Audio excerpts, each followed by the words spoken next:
What's up, everybody? Welcome back to the Leveled Up Life podcast. Branamier, Courtney, here with Paul McClain. Good to be with you, bro. Good to be with you, man. Helping people level up their life in all the areas that matter most: faith, family, fitness, finance, and franchise. Do us a favor, wherever you're watching from, wherever you're listening from, turn the volume up.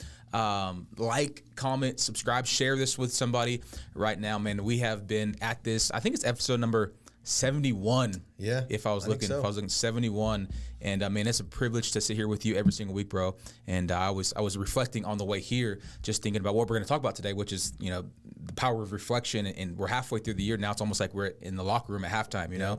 But I was just thinking as we're driving here, dude, what a privilege it is to sit down with you every single week, man. I just feel like I leave this podcast every Thursday when we film, and dude, I feel like, man, challenged, encouraged, equipped, like strengthened, sharpened, and hopefully, man, that's what we're doing for people. Well, I feel the same exact way, man. Podcast, and I mean that. I mean, heck, we could do a whole podcast on like just getting around good people that can sharpen you, right? We talk a lot about the fact that iron sharpens iron. So it's like the first question is, man, what iron do you have in your life? And I consider you iron for sure, bro, in multiple different ways, not just business. And I think that's the other question. Like, you have iron, but in what category? Is it faith iron? Is it family iron? Is it fitness iron, right? And a lot of times, you got to get somebody that's just in that one lane. Very, I think, uncommon to find somebody that can sharpen you in all those ways. I definitely consider you somebody that sharpens me in all those different areas. You, bro. Heck, we were talking about business right before this, and I was like, dude, what do you think? Because I value the opinion, and so I just encourage you guys to make sure to get people around you that you could say the same thing for, because that might be the very thing that as we do this mid-year reflection, that will take you to the next level. Where at the end of the year, you're like, man, thank God. Yeah. Like what are your thank God moments? Where you're like, thank God in July, I sat back and I just said, man, who am I spending time with that I should not be spending time with? And who am I spending time with that I should be spending more time with? Bro, that's a sermon.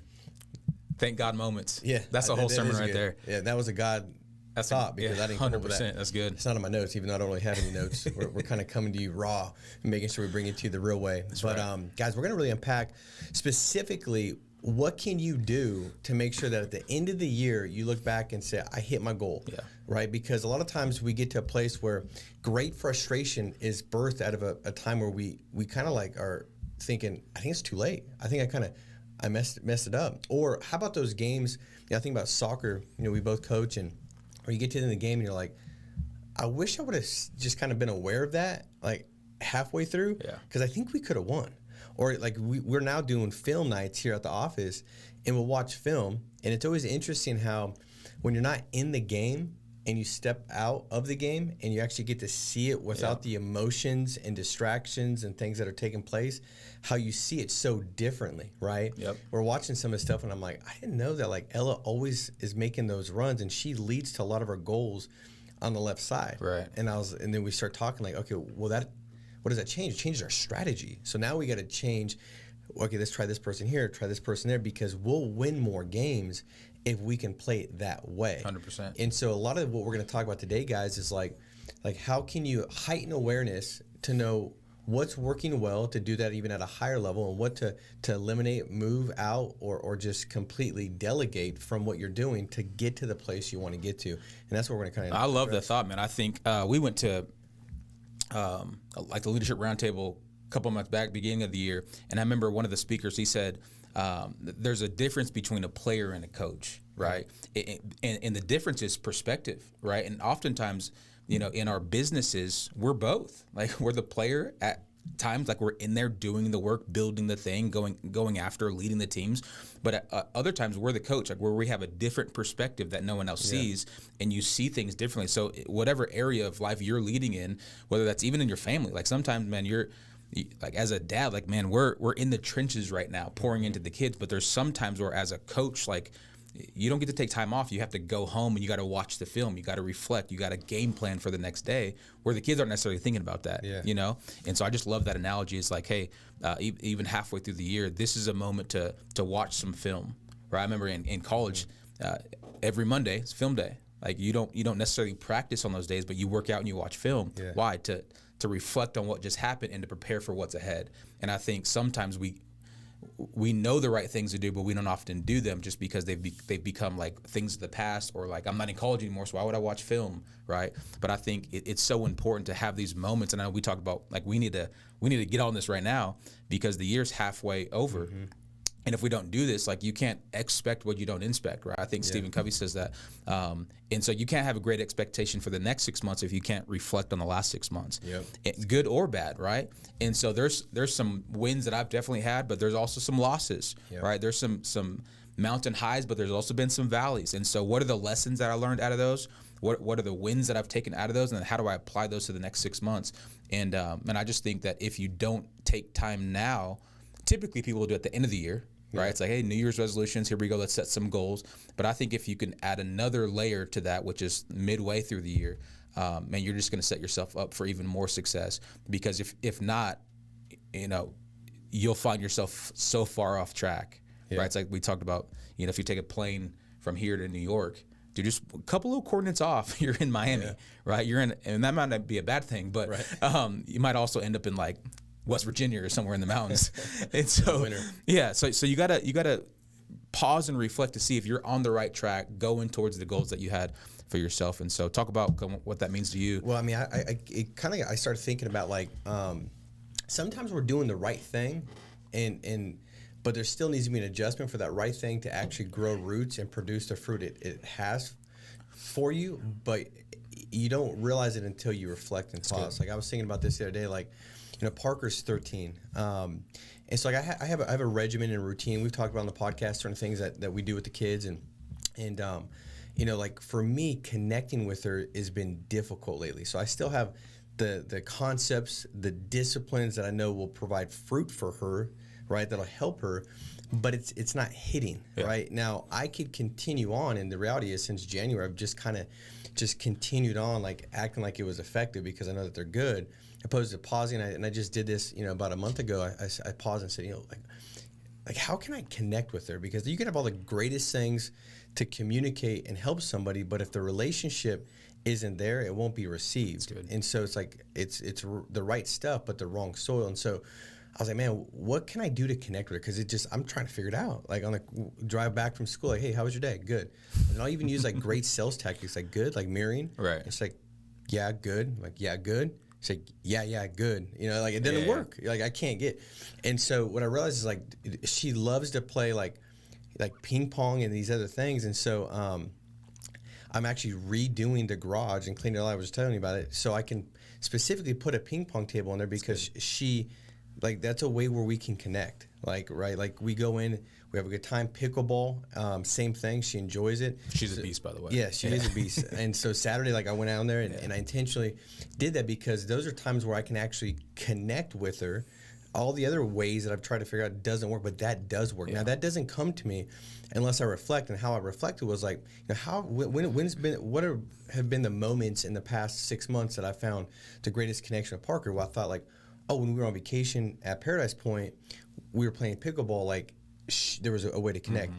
And I could just tell you, as I unpack, Brian, like, a lot of the breakthrough moments in any area of my life have come from those pauses and reflection. Yeah, that's good. Like, even I remember in business, getting to a place where I kind of built a business that I started to hate because it just took all my time. I just felt like I wasn't doing the things I really loved and enjoyed, which was like sales training and leadership development. I was doing all these different stuff, taking phone calls from a new agent, answering questions about this product and that. And, I was just like, there's got to be something different. But I couldn't find the different. I knew I wanted it, but I didn't know how to get there because I didn't have a pause. I was just doing it each day. And I remember pausing and being in prayer about it, because a lot of times the best thoughts I've got to come through prayer and me just seeking God and, like, being still and hearing his word, his that still whisper, right? And I feel like that's what it was. And it was like, get a new agent mentor. And I remember getting a new agent mentor, and that was one of the greatest things that led to great growth that year. Was they took on this role, which allowed me to go step back and do different things.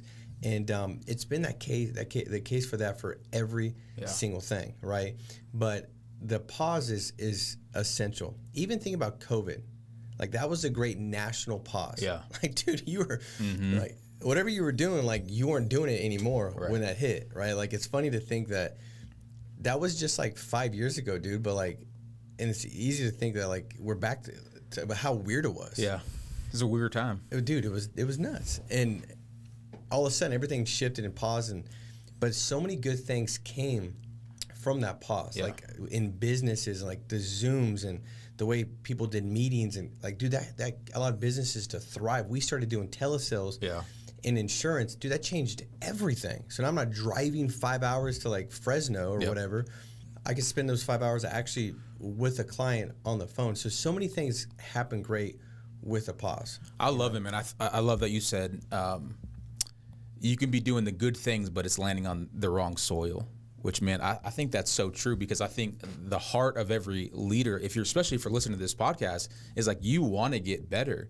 But the truth is, just because you're doing some of the right things doesn't mean it's the right thing at the right season, or you're in the right vehicle to be doing it. And so I just love the thought of, and COVID's such a good example of a massive scale reset. And you could look back at that time and go, well, there's so much bad that happened during that time. Yeah, I mean, we're not denying that, but now you could look and see all the fruit that came out of that. Man, our church was birthed out of that season, right? We were able to reach so many people that felt isolated and disconnected and alone, and they found a home at God's house. Because of that season. Like, there's so much good that came out of that reflection, and not only that, it caused people to think differently, to strategize differently, to be more innovative, to get their creativity back. And I think that's what happens sometimes when you're doing something. Like the Bible says, like, don't grow weary while doing good. I think sometimes we can grow weary when we've been doing something for such a long time, right? Because you just become used to that thing. Like, even in a relationship, even in your marriage, like, dude, we're going on 12 years. I think you guys are going on 18. Yeah, tomorrow, dude. Which doesn't even make any sense. Years, bro. It's insane. But like, even in a relationship for that amount of time, like, you can grow weary. But if you pause and you reflect and you go, hey, how can we get stronger in the next 18? How can we get better? How can we grow closer together? How can we be better parents? But they only come if you take a step out and go and really look at, like, get a bird's eye view of what's actually happening. Because when you're in it, it's like you don't see it. Yeah, you don't see it. It's like golfing, right? Like, why am I slicing the ball? Like, you have to sit back and take this out-of-body experience, but, oh, this is why. Well, let me ask you this. So, like, as you got started into, like, the church, right, this is in 2020.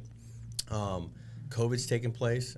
A lot of reasons to say, like, okay, God, not now. Like, let's just wait to get it all going. And all the reasons why it wouldn't work.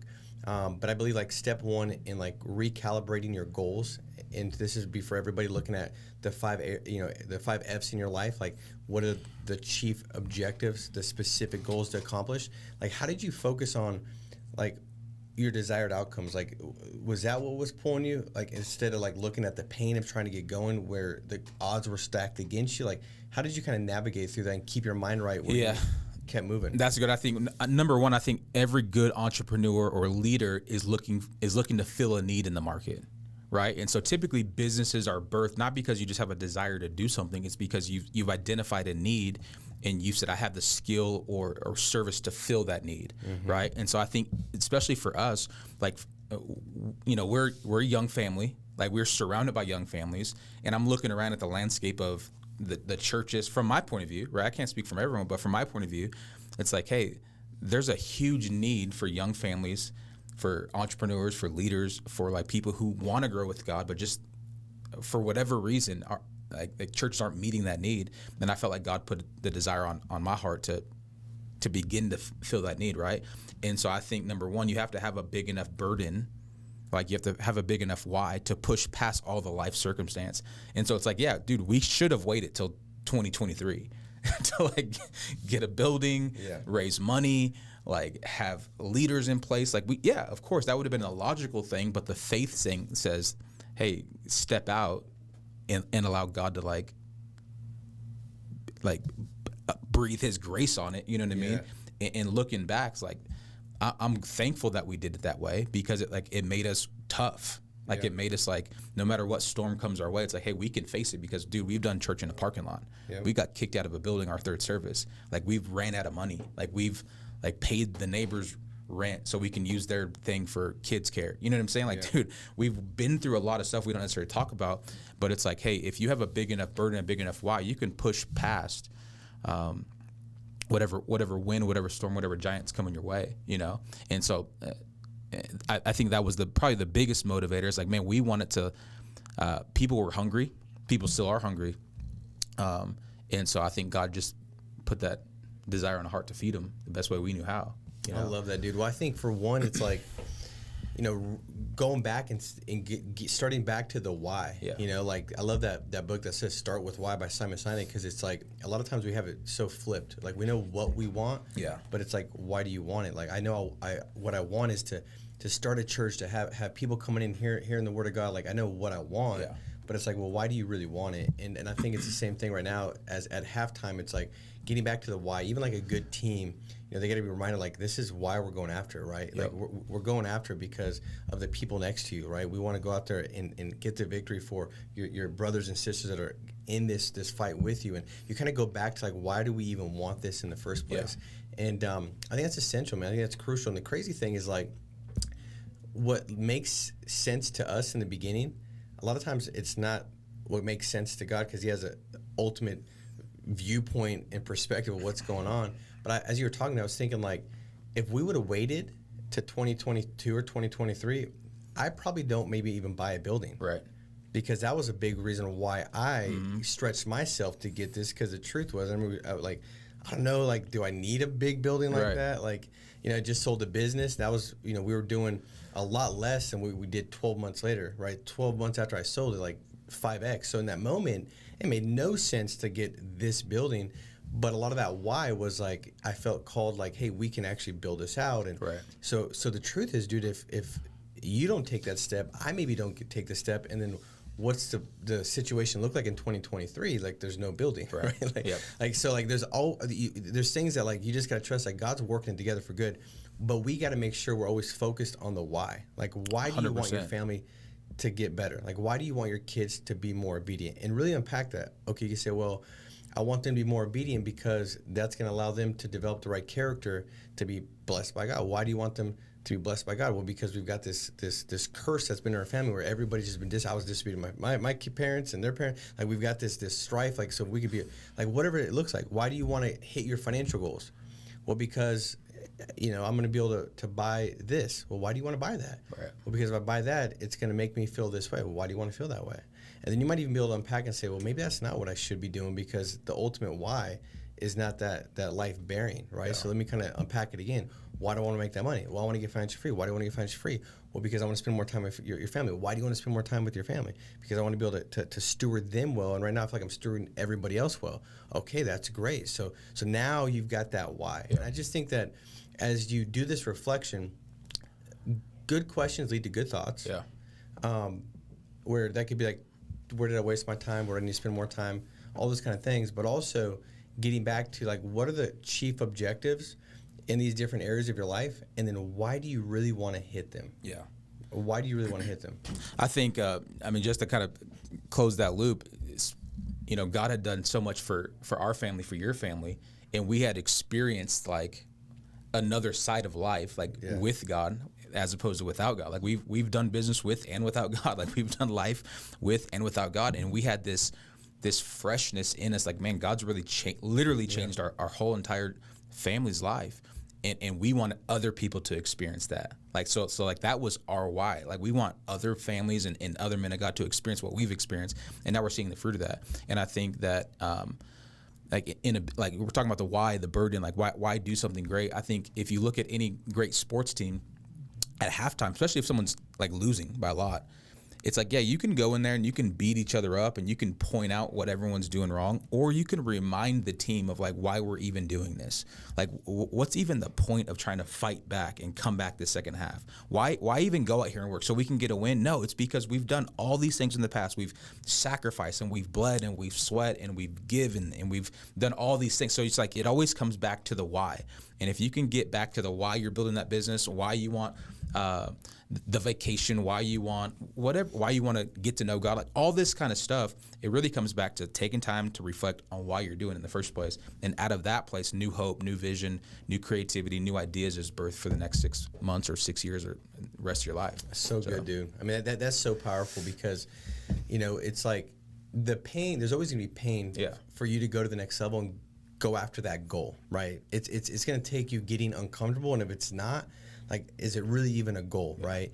But you know, it's like you're so hyper focused on the why, because what you've experienced, what you wanted others to experience, and it was people driven, it was people derived, that the pain of like getting started with the odds stacked against you didn't really hold nearly as much weight. Right. And I think that's the thing, is like, as you guys get moving, and that could be even like working out, right? Like, it's, if you haven't been doing that you don't have a real fitness routine or you know, disciplines when it comes to that, when you start doing it, it sucks because it's new, it's uncomfortable. But if you can focus on like why you want to do it, and maybe that's like, dude, I feel like, and I think it's easier when it becomes more real. Like if a doctor says like, hey, you keep down this path, like you ain't gonna make it, you know, until your 40s or 50s. Well, all of a sudden you start to really unpack like, well, how do you drive yourself internally to be motivated? Well, do you want to walk your kids down the aisle? Right.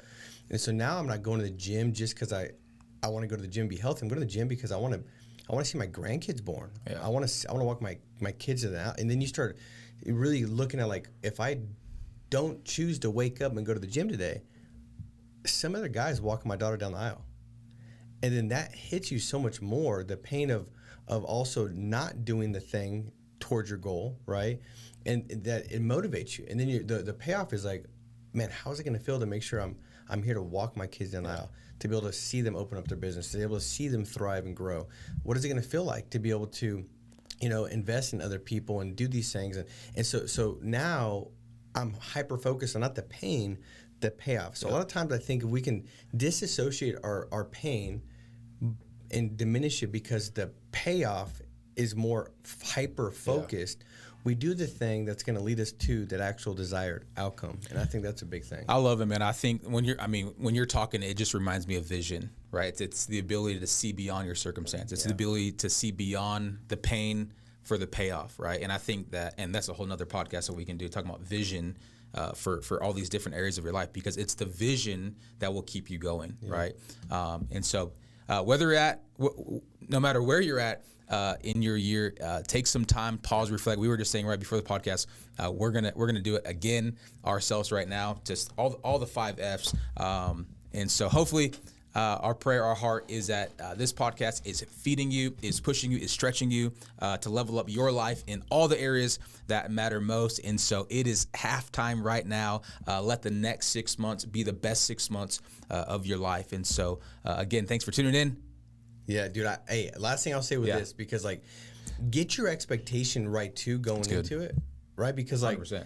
When you go into the halftime, teams come out and they win. It's like the Patriots and Falcons Super Bowl, right? Like the Falcons thought they'd already won. Yeah. Let me just remind you, if you've already think you've won, come on, man. Don't compromise now. Don't slip up because you get, you know, sniped when you're not. That's a good reminder. And so make sure that you're also not taking the foot off the gas. You're not compromising, but you're going even. Maybe you adjust your goals up just to keep you focused. But guys, the reality is this: you know, there's levels above that we're all chasing and going after. It's a pleasure and honor to be able to go after those with you guys. And so make sure to like and subscribe and share this with somebody that you're like, man, I want them to march with me. I want them to go after with me. It's a lot easier going after some, you know, big goals when you got somebody that you can lock arms with to do so. And so make sure to share this, guys. We love you. Thank you for tuning in. And hey, be strong, stay steadfast, and we'll talk to you next week. God bless you guys.